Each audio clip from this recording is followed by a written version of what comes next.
फिर तो मजा आता।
Good morning, ma'am.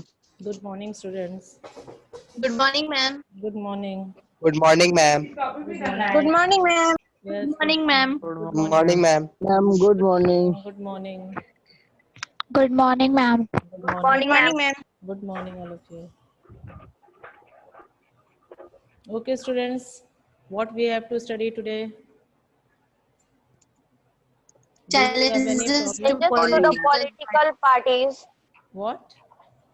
Challenges to the political party. Parties.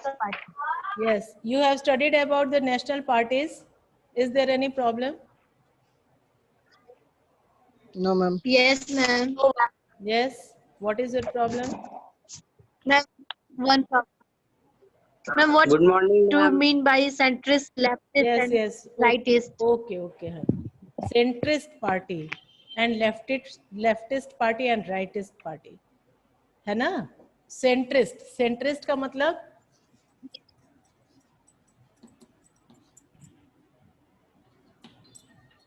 center. CENTRE. Center means क्या होता है? What is the meaning of center? Center means Beach. केंद्र Beach. बिंदु. Ma'am, beach. Kendra. Yes. So this is that type of political party which maintain balance between the leftist party and the rightist party. Now the problem is here, what is leftist party and what is rightist party? है ना? Centrist. Balance between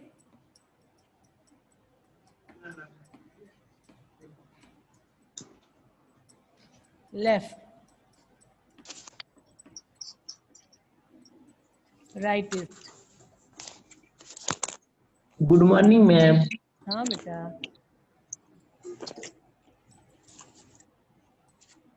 अब बताओ left party किसको कहते हैं, जिसको हम लोग कहते हैं ना वाम दल, वाम मोर्चा, और राइटिस्ट पार्टी किसको कहते हैं?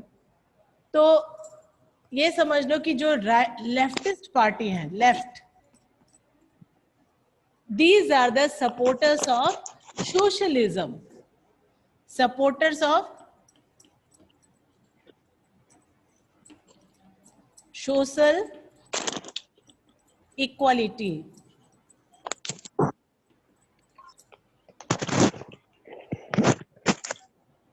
सोशल इक्वलिटी के ये सपोर्टर्स हैं, यानी कि सोशलिज्म, कॉम्युनिज्म, मार्क्स के विचारों को, मार्क्स के आइडियोलॉजी को, लेनिन के आइडियोलॉजीज को ये फॉलो करने वाले हैं. They are the in the favour of democracy, republic. All these are the what? Leftist. Mainly समाज को जो समान तरीके से मानना चाहते हैं, सोशल इक्वलिटी, समाज में सभी लोग समान हो, इस आइडियोलॉजी को जो फॉलो करते हैं उनको लेफ्टिस्ट पार्टी के रूप में कहा जाता है. ओके. और राइटिस्ट क्या है?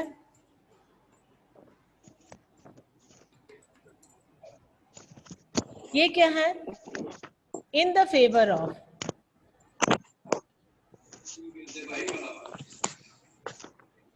ट्रेडिशन एंड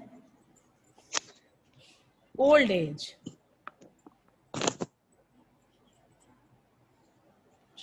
ओल्ड रेजिम भी आप कह सकते हैं.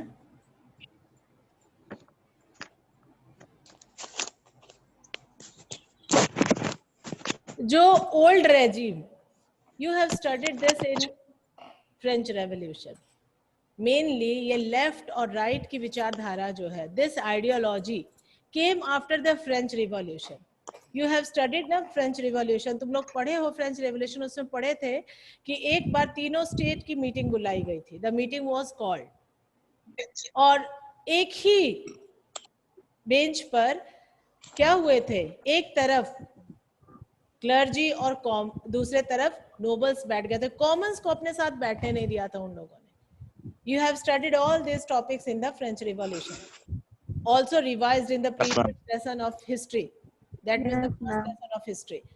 तो उसमें क्या हुआ था कि जो लोग बैठे थे, जिन लोगों की कतारें थी, तो लेफ्ट के तरफ जो लोग भी बैठे थे, they were the supporter of social equality, that means they were in the oppose of monarchy, जो राजतंत्र का विरोध कर रहे थे और जिनको ये लगता था कि सोसाइटी में एकदम समानता चाहिए और कोई भी यहाँ पे नोबल, क्लर्जी और कॉमन की कैटेगरी जैसा नहीं होना चाहिए, कोई अमीर कोई गरीब ना हो, सब लोग इक्वल हो.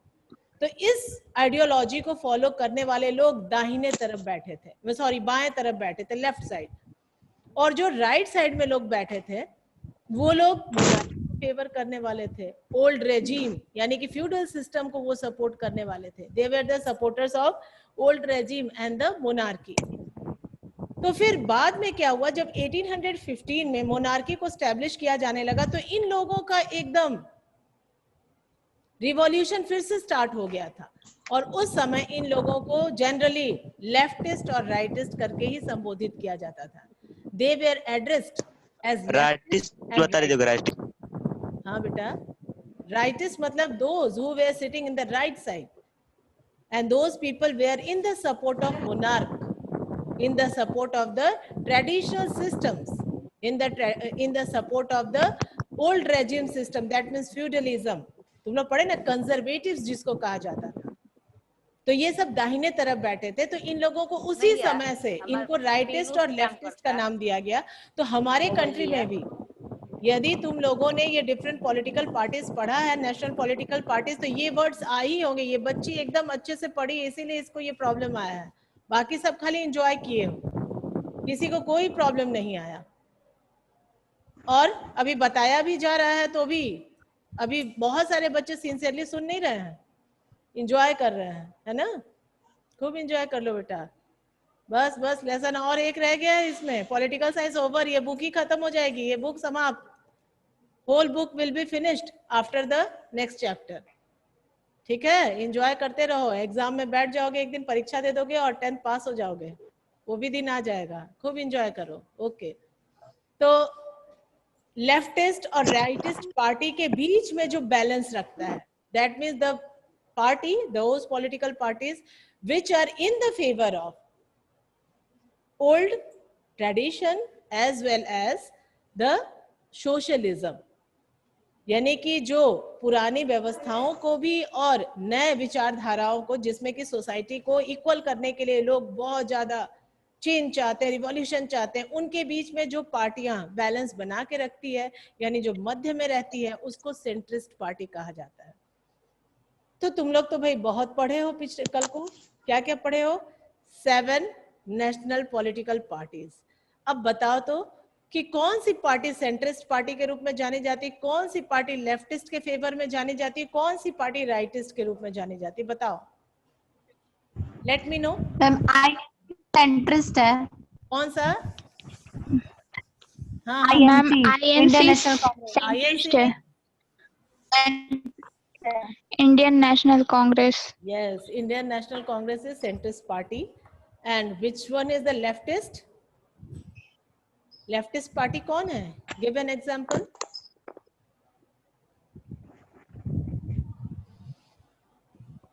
PSP.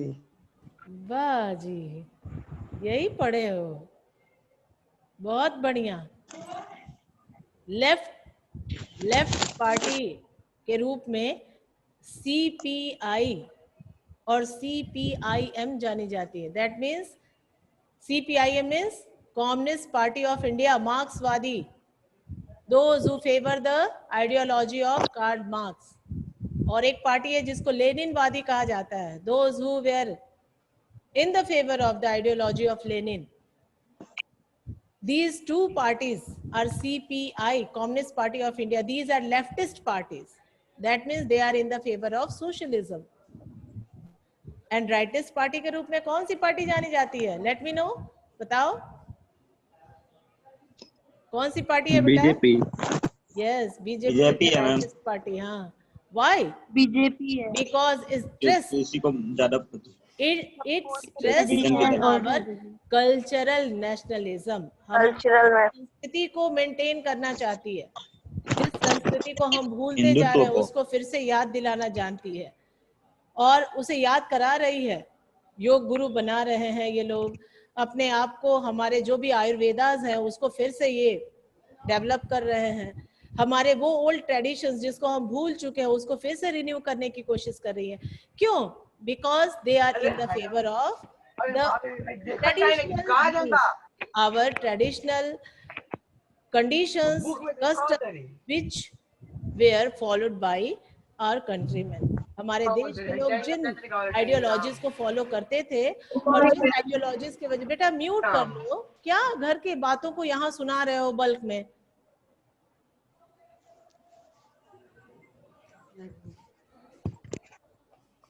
तो I think it is clear. Leftist rightist रहने दीजिए, ले जाइए, बहुत टाइम है दीदी, अब नहीं लेंगे।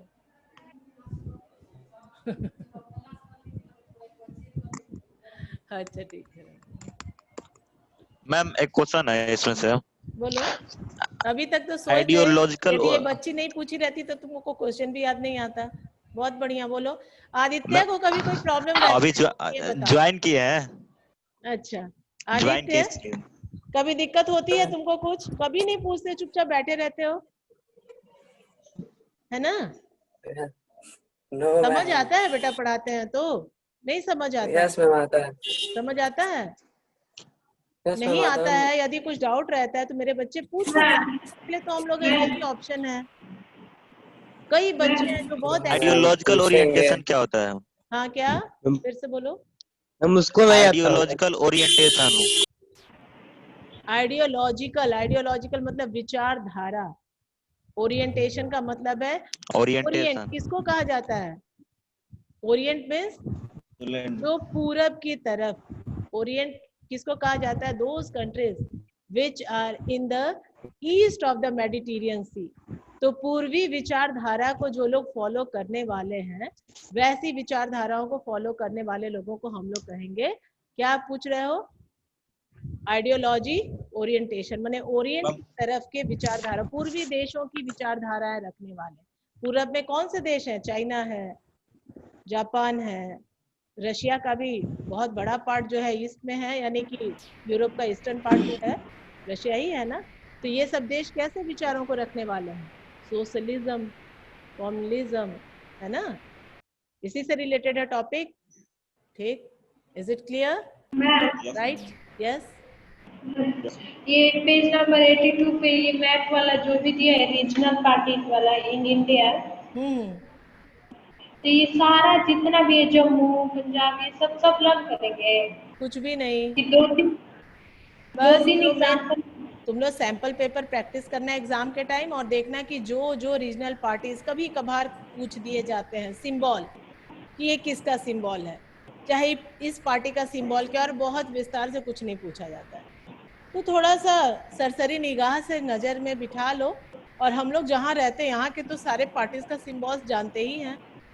कुछ विशेष पार्टियां हैं जो ऑल ओवर इंडिया में फेमस है, जबकि वो रीजनल ही पार्टी हैं।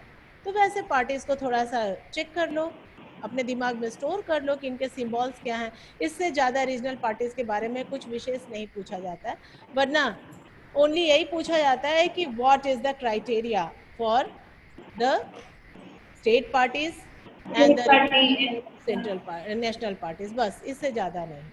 बल्कि तुम्हारे चैलेंजेस टू पॉलिटिकल पार्टीज बहुत इंपॉर्टेंट हैं, and how the parties B reformed, ये बहुत इंपॉर्टेंट टॉपिक है, क्योंकि ये तो आज की जरूरत है ना बेटा। पार्टी नष्ट होती जा रही हैं, एकदम गर्त में गिरती जा रही हैं, तो कैसे इन पार्टियों को हम सुधारेंगे और कौन कौन सी चुनौतियां हैं, what are the challenges which are faced by the different political parties. These two topics are very important, which we have discussed yesterday also, and now today we shall study this. Okay, is there any problem related to this lesson? Varna No, ma'am. किया जाए, No, ma'am. किया जाए, No, ma'am. Yes, continue the lesson. Ma'am Hindutva क्या होता है? Yes, क्या ma'am. बेटा? Ma'am Yes, बोलो। मैम हिंदुत्व क्या होता है? नहीं समझ आ रहा बेटा। हिंदुत्व। हिंदुत्व हिंदू की विचारधारा। मैम हिंदुत्व क्या होता है? हिंदू की विचारधारा। मैम हिंदुत्व अरे कल्चरल वो कंसेप्ट ऑफ हिंदुज्म है। हिंदू धर्म के विचारधारा को, आइडियोलॉजी को जो लोग फॉलो करने वाले हैं, हिंदू और तत्व जो है हिंदू का लग गया है। कितना सिंपल वर्ड है और इसमें परेशान हो रहे हो। हिंदू का नाम सुने हो? Do you Yes, ma'am. Other Yes, ma'am. तो Yes, हिंदू ma'am. के तत्व क्या क्या है, उस बात को, that is the tradition of our country. हमारे देश का वही परंपरा रहा है और उन्हीं परंपराओं के आधार पे हमारे देश के जो भी आबादी है शुरू से ही चलती आ रही है। डिफरेंट जो रिलीजन के लोग हैं वो तो डिफरेंट कंट्रीज से आके सेटअप हुए हैं और सबसे पुरानी धर्म जो है वो हिंदू धर्म ही है और उसका भी जो प्रादुर्भाव है, उद्गम है, ओरिजिन है, वो इंडिया में ही हुआ है। तो हिंदुत्व के आइडियोलॉजी को फॉलो करने वाले हैं ये लोग, ठीक है। हिंदू के जो आइडियोलॉजी है उसको हम हिंदुत्व कहेंगे। क्लियर? Is any problem?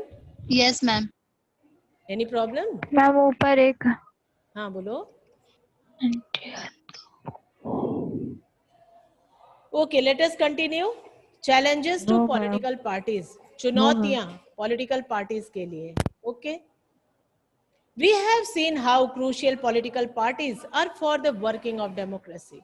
हम लोगों ने देखा, we have seen the functions of political parties. What are the different functions of political parties? तो हम लोगों ने देखा कि कितने जटिल हैं ये राजनीतिक दल और ये कितनी जटिलता से लोकतंत्र में अपने कार्यों को करते हैं, अपने कर्तव्य को निभाते हैं। Since parties are the most visible face of democracy, it is natural that people blame parties for whatever is wrong with the working of democracy. हम लोगों ने पहले ही टॉपिक में जैसे इस लेसन को स्टार्ट किया तभी पढ़ा कि कोई भी रिमोट एरिया में चले जाओ, किसी भी गांव गिराव में चले जाओ, if you will go there and ask any person or anyone that do you know about our constitution, maybe he will say no, but if you will ask about the political parties, he will be familiar with these political parties.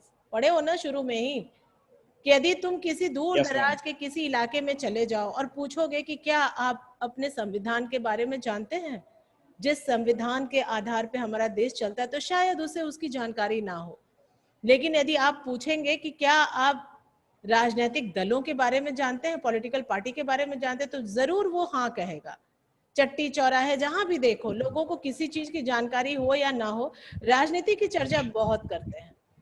तो वही चीजें यहाँ दी गई हैं कि इतना ज्यादा ये विजिबल फेस हो गया, हर जगह ये दिखाई देता है। फिर भी जो भी कमियां होती हैं, कुछ भी रॉन्ग यदि हो जाता है, तो we all blame the political parties.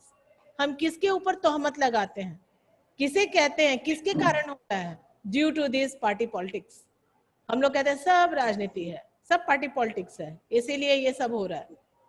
तो ये सारी चीजें जो है, ये तो बड़ा चिंता का विषय हो जाता है कि सारी जगहों पे पॉलिटिकल पार्टीज भी रहेंगी और यदि कुछ कमी या गड़बड़ी हो जाती तो उसके लिए पॉलिटिकल पार्टी ही जिम्मेदार है।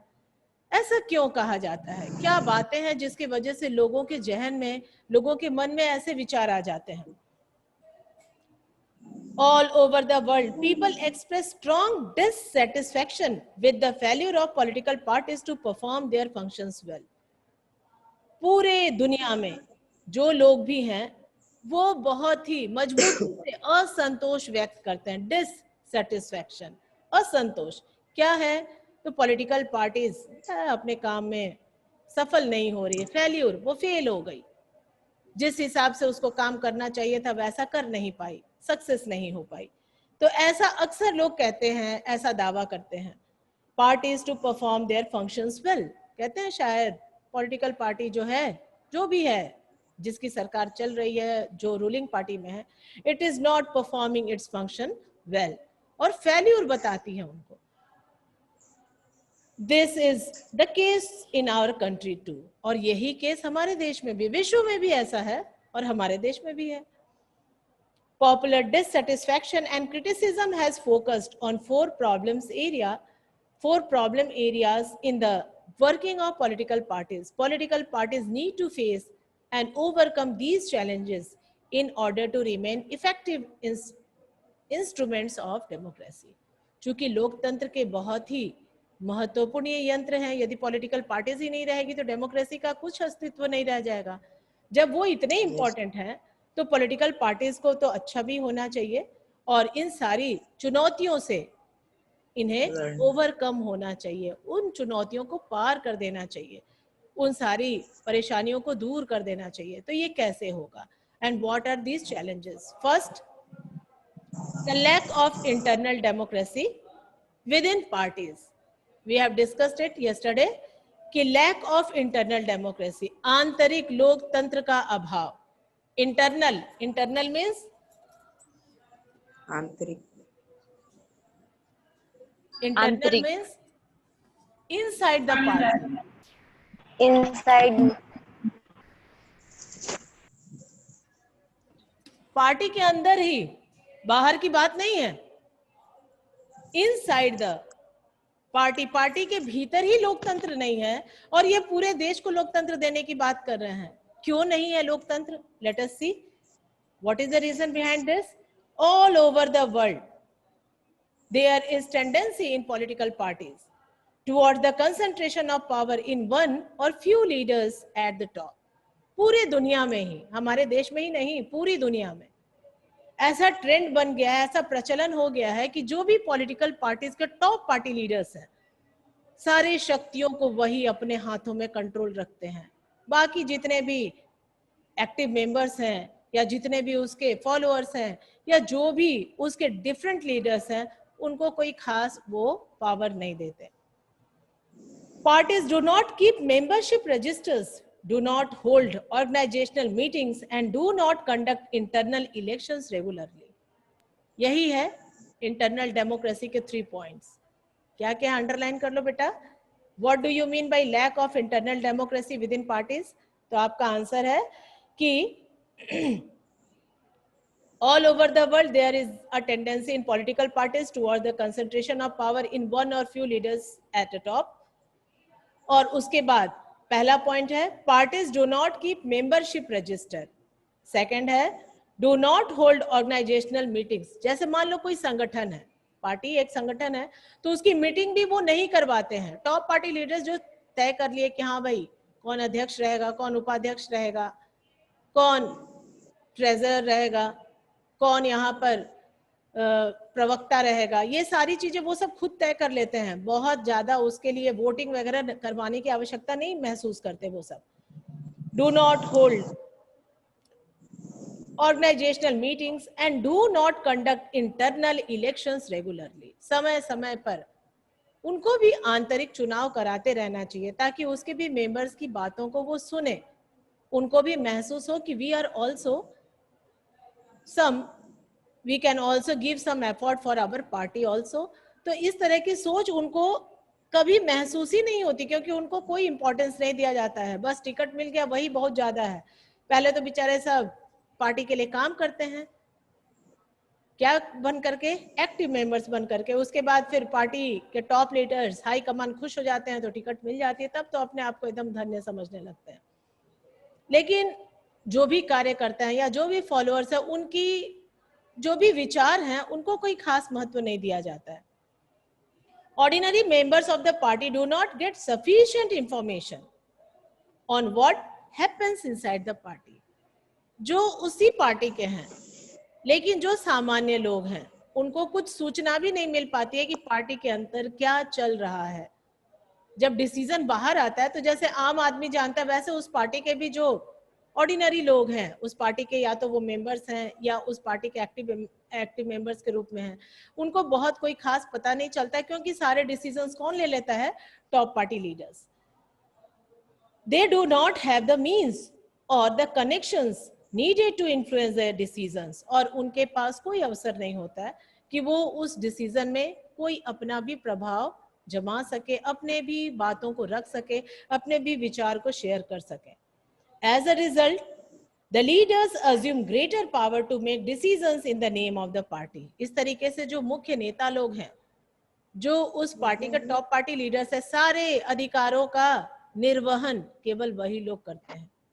जितने भी मेन ऑथोरिटीज है उनको केवल टॉप पार्टी लीडर्स ही निभाते हैं, ऑर्डिनरी जो मेंबर्स हैं उनको तो कोई खास महत्व ही नहीं दिया जाता है। Since one or few leaders exercise paramount power in the party, those who disagree with the leadership find it, उसमें कुछ लोग इतना ज्यादा अपने शक्तियों का इस्तेमाल करते हैं कि जो लोग उससे एग्री नहीं होते हैं उनको बड़ा मुश्किल रहता है, difficult to continue in the party. Underline कर लो, यदि किसी का मतभेद हो जाए तो बहुत परेशानियां होती है। अब वो उस पार्टी में कंटिन्यू करना नहीं चाहते, इसीलिए वो लोग दल बदल देते हैं, पार्टी को छोड़ देते हैं, उस पार्टी से अलग हो जाते हैं।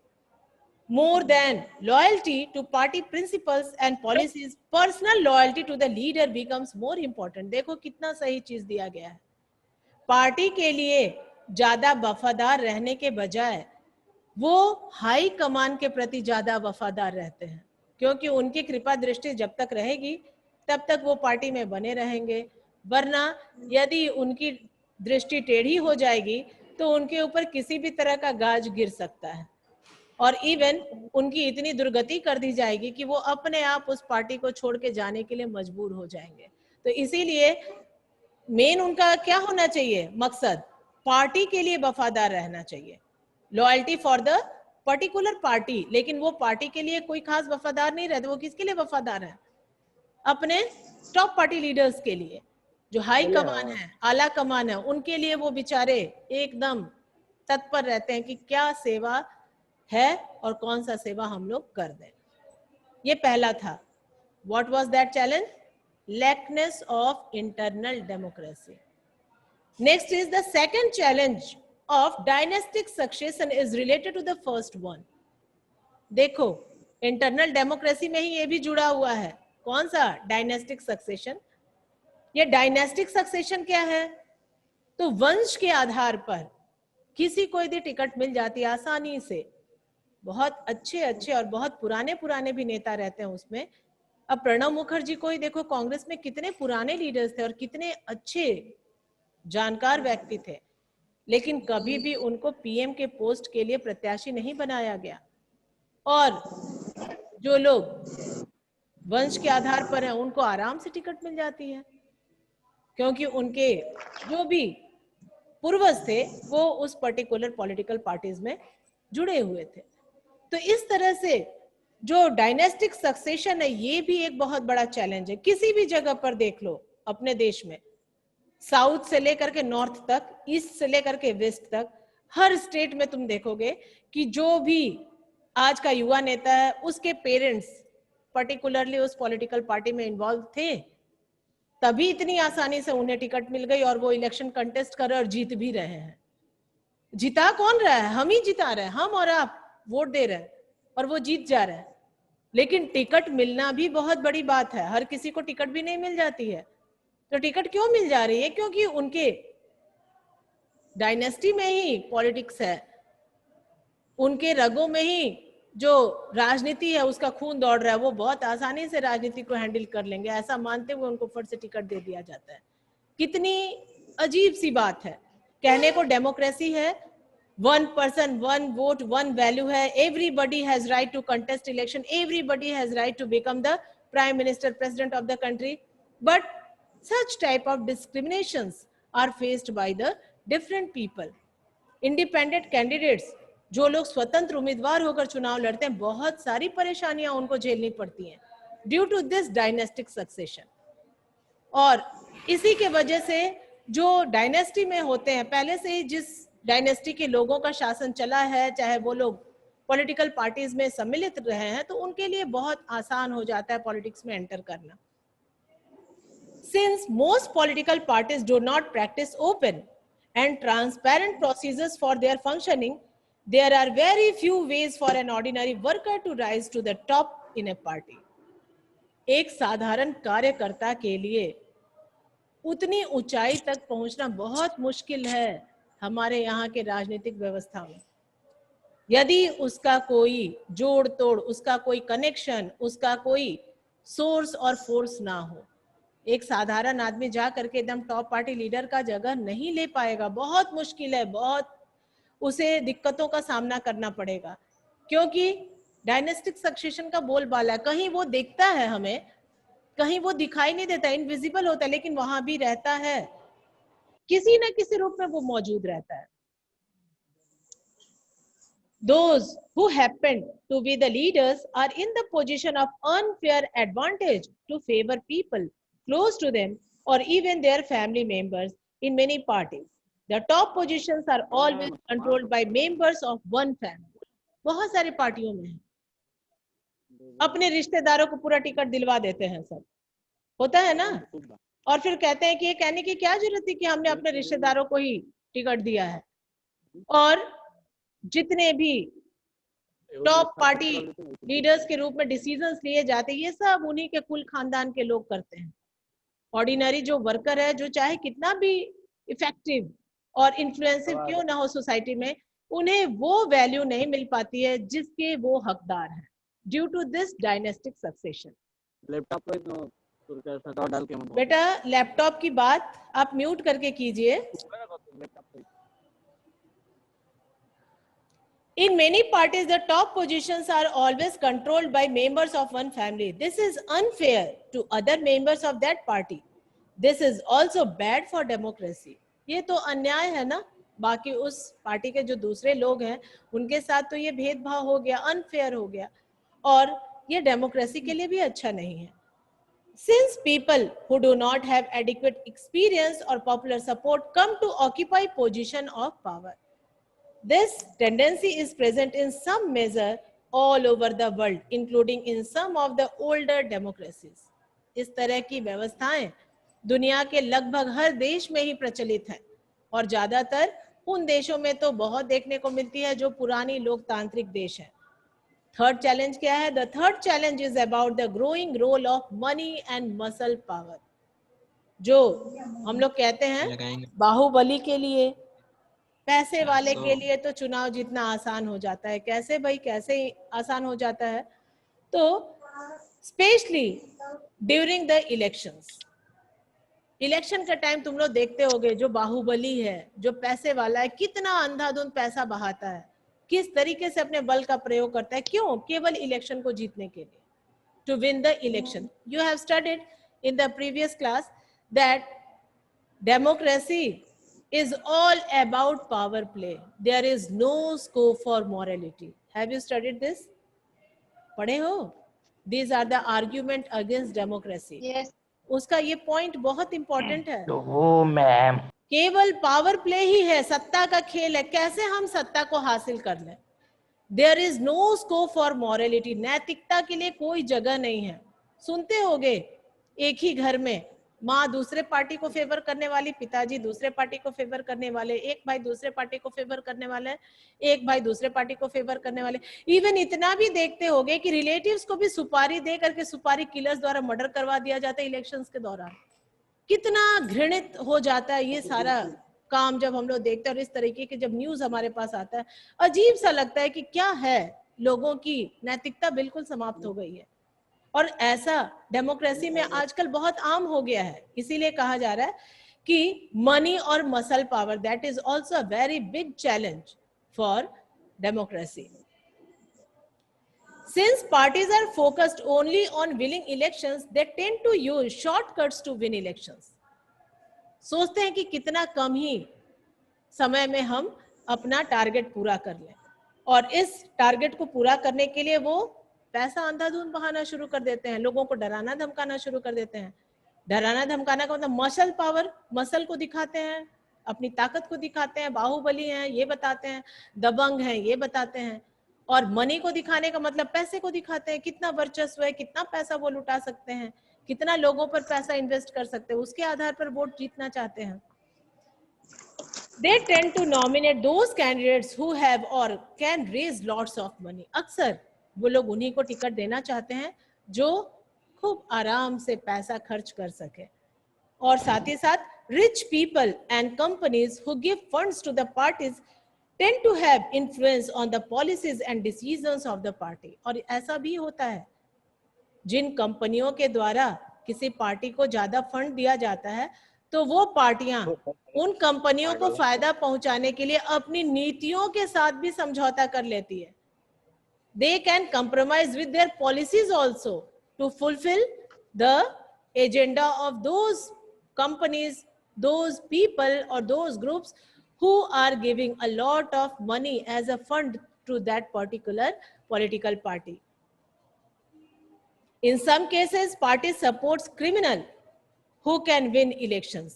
कहीं कहीं ऐसे भी केस आ जाते हैं कि राजनीतिक दल अपराधियों को भी टिकट दे देते हैं. बताओ, आपराधिक छवि वालों को टिकट देते हैं. कितने सारे लोगों के ऊपर केस चल रहे होते हैं और वो फिर भी जीत जाते हैं. अब यदि उन्हें चुनाव लड़ने का नहीं मिला हुआ है हक, तो अपने रिश्तेदारों को खड़ा कर देते हैं और उनके रिश्तेदार भी जीत जाते हैं. बताओ, ये सब क्रिमिनल कनेक्शंस वाले यदि हमारे लीडर्स होंगे तो क्राइम पर कितना हद तक कंट्रोल करेंगे? ये सोचने वाली बात है. और वोट कौन देता है? हम ही आप देते हैं वोट.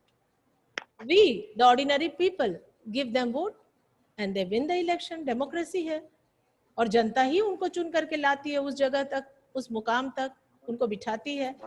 तो क्यों बिठाती है? Due to the money and muscle power. Democracy all over the world are worried about the increasing role of rich people and big companies in democratic politics. दुनिया के तमाम देश जो हैं इस तरीके के चुनौतियों से बहुत ज्यादा परेशान हैं, चिंतित हैं कि क्या किया जाए.